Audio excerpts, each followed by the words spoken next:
Bienvenidos y bienvenidas a eAula B, tu opción para la educación virtual. Hoy estaremos hablando sobre el protocolo y el ceremonial en Venezuela en nuestra época contemporánea. Yo soy Dana Casanova y acompáñenme en este viaje protocolar e histórico. Hoy hablaremos sobre el protocolo y ceremonial en Venezuela contemporánea, haciendo un breve recorrido desde comienzos del siglo XX con la transformación de la Venezuela agraria a la Venezuela petrolera hasta nuestros días. Pero antes hay que hacer una precisión importante. El protocolo y el ceremonial venezolano no cambia de manera abrupta, sino que evoluciona. Cada etapa incorpora nuevas características, pero no elimina completamente las anteriores. Por el contrario, muchas prácticas se mantienen, se adaptan y se integran a las nuevas formas protocolares. Con la llegada del siglo XX, aunque la etapa guzmancista había quedado atrás, permanecieron importantes elementos de su tradición protocolar. Se mantuvo un ceremonial con claros rasgos afrancesados, acompañado de una fuerte simbología republicana.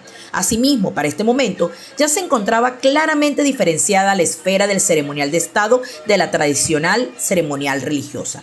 Esto no significó la desaparición de lo religioso de la vida pública, sino su ubicación en un ámbito distinto al de la representación y el ceremonial propio del Estado. De esta manera, al comenzar el siglo XX, Venezuela contaba ya con las bases de un ceremonial de Estado definido, que continuaría evolucionando y adaptándose a las transformaciones políticas, sociales y económicas del país. Así comienza a consolidarse en Venezuela una nueva concepción, el protocolo y el ceremonial de Estado, el cual va a reflejar entonces la evolución de la sociedad, la transformación del Estado venezolano y su reciente participación en el escenario internacional de la época. Vamos a ver entonces a continuación cómo el petróleo, la modernización del Estado, la diplomacia venezolana transformarán progresivamente nuestro protocolo y ceremonial. El protocolo y ceremonial venezolano entre la Venezuela agraria y la Venezuela petrolera refleja la propia transformación del Estado venezolano, de una república con fuerte impronta militar, caudillista y agroexportadora, hacia un Estado progresivamente más centralizado, institucionalizado e internacionalizado, impulsado además por la creciente importancia del petróleo. Sin embargo, no podemos hablar de un momento único en el que el protocolo cambió. Se trata de una evolución progresiva cuyos antecedentes se encuentran a finales del siglo XIX y que adquiere nuevas características durante el periodo de Juan Vicente Gómez, profundizándose en las décadas del 1930 y 1940, y en un contexto marcado por las transnacionales petroleras y las transformaciones internacionales derivadas de las grandes guerras mundiales. Durante buena parte del siglo XIX y comienzo del siglo XX, Venezuela era fundamentalmente agraria y exportadora de productos como café y cacao. El Estado tenía capacidades institucionales limitadas y la política estaba marcada por guerras civiles, regionalismos y caudillismo. En ese contexto, el ceremonial tenía diversas características. 1. Predominio de la autoridad presidencial y militar. 2. Fuerte presencia de uniformes, grados, condecoraciones y jerarquías militares. El ceremonial estaba entonces muy vinculado, era a la persona que gobernaba. Las recepciones de autoridades extranjeras tenían un componente marcadamente solemne. El protocolo funcionaba como una representación visible de la autoridad y soberanía del Estado. La diplomacia era relativamente reducida y estaba concentrada en un número limitado de relaciones internacionales. Existía una importante influencia de las tradiciones protocolares europeas, heredadas en gran parte de la tradición diplomática española y francesa. En otras palabras, el ceremonial era fundamentalmente jerárquico, solemne y personalista. Sin embargo, podríamos decir que el Estado tenía menos capacidad material para sostener una diplomacia extensa. Por ello, el ceremonial no estaba acompañado todavía por una gran estructura diplomática profesional. El diplomático representaba al Estado, pero la representación exterior estaba muy condicionada por el régimen político y por la figura del jefe de Estado en sí. Durante el gobierno de Juan Vicente Gómez entre 1908 y 1935 se da progresivamente la llamada centralización política y administrativa del Estado. Al mismo tiempo empieza a adquirir una importancia fundamental la explotación petrolera.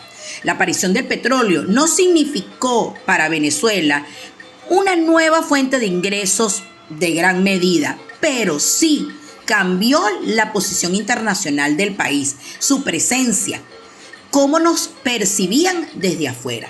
También podemos decir que la legislación petrolera de la década de 1920 y 1940 fue construyendo progresivamente un marco institucional para regularizar la actividad petrolera y controlar la relación entre Estado y las compañías. Esto fue fundamental para el protocolo y lo marcó profundamente. Con un Estado más centralizado y una nueva economía petrolera, podemos decir que el predominio militar va cediendo paso a lo que se llama la institucionalización civil. Local, entonces, convierte el ceremonial de un ceremonial personalizado a un ceremonial más institucional. Vamos a ver que la diplomacia se convierte mucho más activa. De hecho, vamos a ver que entre 1917 y 1937 se comenzará a dar la formación o el inicio de la formación profesional de los diplomáticos venezolanos, comenzando en un principio con el primer proyecto de formación y capacitación diplomática, iniciativa de Esteban Gil Borges, quien fue consultor del Ministerio de Relaciones Exteriores para la época. Él le propone al entonces canciller Ignacio Andrade comenzar primeramente con una preparación técnica a los funcionarios del servicio exterior. Y es así como el 19 de diciembre del mismo año es dictado el decreto creando el primer curso especial para ingresar a la carrera diplomática y consular. Eso va a ser entonces en 1916. Y en 1917 inicia como tal el curso especial en la Escuela de Derecho de la Universidad Central de Venezuela, como parte de un convenio que se dio entre la Facultad de Derecho y la Cancillería. Este convenio finalizaría en 1921. Nuevamente, en 1936, Esteban Gil Borges, ya como canciller de la República, firma un decreto ejecutivo mediante el cual organiza cursos especiales preparatorios de funcionarios para el servicio exterior y la creación de la llamada Escuela Preparatoria para el Servicio Diplomático y Consular. El decreto establece que quienes egresan de la escuela y se incorporan al servicio exterior serían funcionarios de carrera. Ojo con esto, es la primera vez que vamos a escuchar entonces esto, cuya antigüedad se tomaría a partir del 12 de octubre de 1936, fecha en que se inauguró la misma. Con la expansión de la actividad petrolera, Venezuela adquiere una creciente importancia en el escenario internacional. Esto se refleja también en la evolución de su diplomacia, hasta el punto de comenzar a hablarse de una verdadera diplomacia petrolera. Venezuela intensifica sus relaciones con las principales potencias de la época, lo que genera una mayor necesidad de profesionalizar y organizar su representación exterior. A medida que crecen las relaciones diplomáticas, también se hace necesario sistematizar aspectos como las precedencias, las acreditaciones, la presentación de credenciales, la recepción de embajadores, las visitas oficiales, las condecoraciones, honores militares y el propio ceremonial de Estado. En la Venezuela agraria ya existían jerarquías y precedencias, pero estas estaban fuertemente vinculadas a la estructura política y militar. Con la expansión de las relaciones internacionales, estas prácticas adquieren una nueva dimensión y el protocolo comienza a funcionar como un verdadero lenguaje internacional codificado. De esta manera, el protocolo deja de ser únicamente una expresión de jerarquía y autoridad interna y comienza a convertirse también en un instrumento de política exterior y de proyección de la imagen internacional de Venezuela. En definitiva, el crecimiento de la diplomacia y la transformación del Estado venezolano, impulsadas por el petróleo, contribuyeron a la progresiva institucionalización y sistematización del protocolo y ceremonial venezolano actual. Tras la muerte de Juan Vicente Gómez en 1935, Venezuela entra en una etapa de transformación política e institucional. Con Eleazar López Contreras comienza la modernización de la administración pública y especialmente la profesionalización del servicio exterior. En 1936, el canciller Esteban Gil Borges impulsa la creación de la Escuela Preparatoria para el Servicio Diplomático y Consular, sentando las bases de una diplomacia de carrera. En 1939 egresan sus primeros 22 graduados. Este proceso coincide con la Segunda Guerra Mundial, cuando el petróleo venezolano adquiere una importancia estratégica para los aliados y aumenta el peso internacional del país. Con Isaías Medina Angarita se profundiza la modernización del Estado y con ella la evolución del protocolo más práctico, funcional y orientado al interés nacional, pero sin abandonar la solemnidad y las etiquetas propias de la representación diplomática. Al mismo tiempo, la etiqueta comienza a cambiar con la presencia de las compañías petroleras internacionales, introduciendo nuevas influencias culturales. Particularmente, la influencia estadounidense comienza a hacerse cada vez más visible en la sociedad venezolana. Esto también se refleja entonces en la cultura protocolar. El francés, normalmente asociado tradicionalmente a la cultura diplomática y a la elegancia, comienza progresivamente a compartir espacio con el inglés hasta casi desplazarlo, impulsado por nuevas relaciones económicas y empresariales.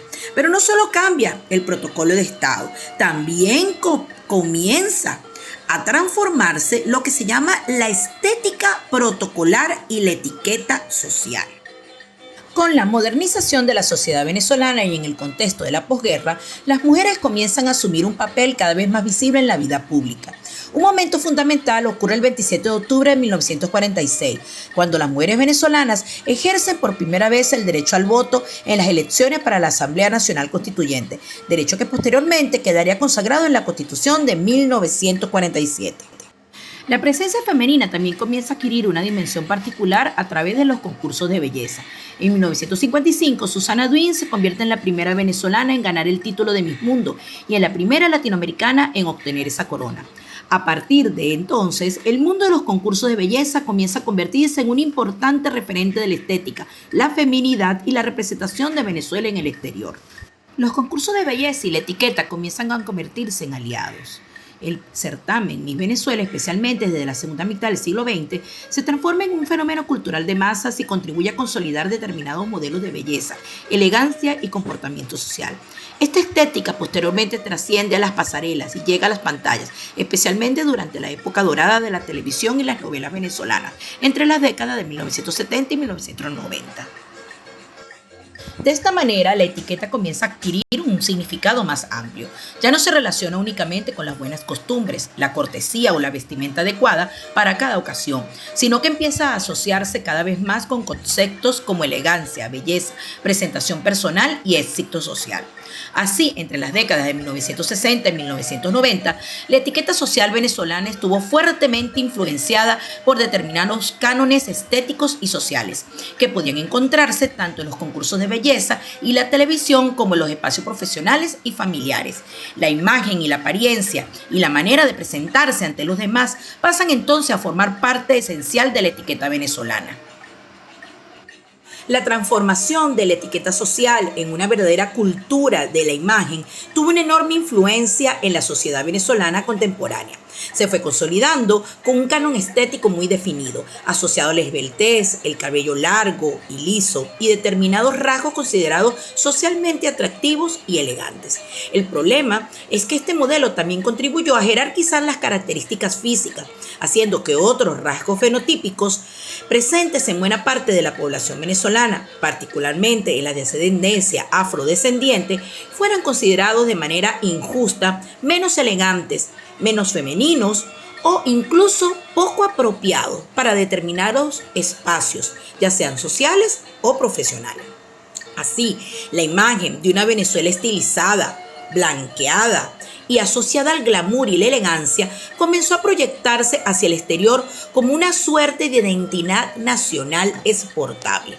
Pero este modelo no fue solamente estético, tuvo también consecuencias sociales. Las mujeres que no respondían a este estereotipo podrían enfrentar prejuicios o incluso a formas de discriminación en determinados ámbitos laborales.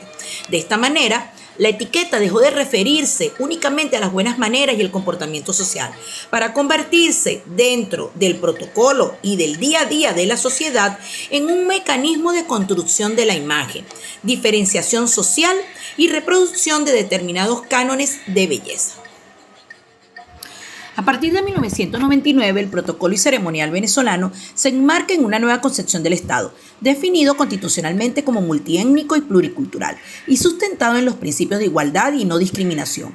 En este contexto, el protocolo y ceremonial de Estado adquieren un carácter cada vez más práctico, funcional y orientado al interés nacional, sin perder la solemnidad propia de la representación estatal. Al mismo tiempo, debe reflejar la diversidad que caracteriza a la sociedad venezolana, promoviendo prácticas protocolares respetuosas de sus distintas identidades, culturas y expresiones. Esta transformación también alcanza la etiqueta social y la concepción de la mujer y el hombre. La presentación personal y el comportamiento dejan de estar vinculados necesariamente a un único modelo de belleza y deben responder a principios de dignidad, igualdad, inclusión y respeto a la diversidad, sin dejar de preservar la imagen institucional y la adecuación a cada contexto.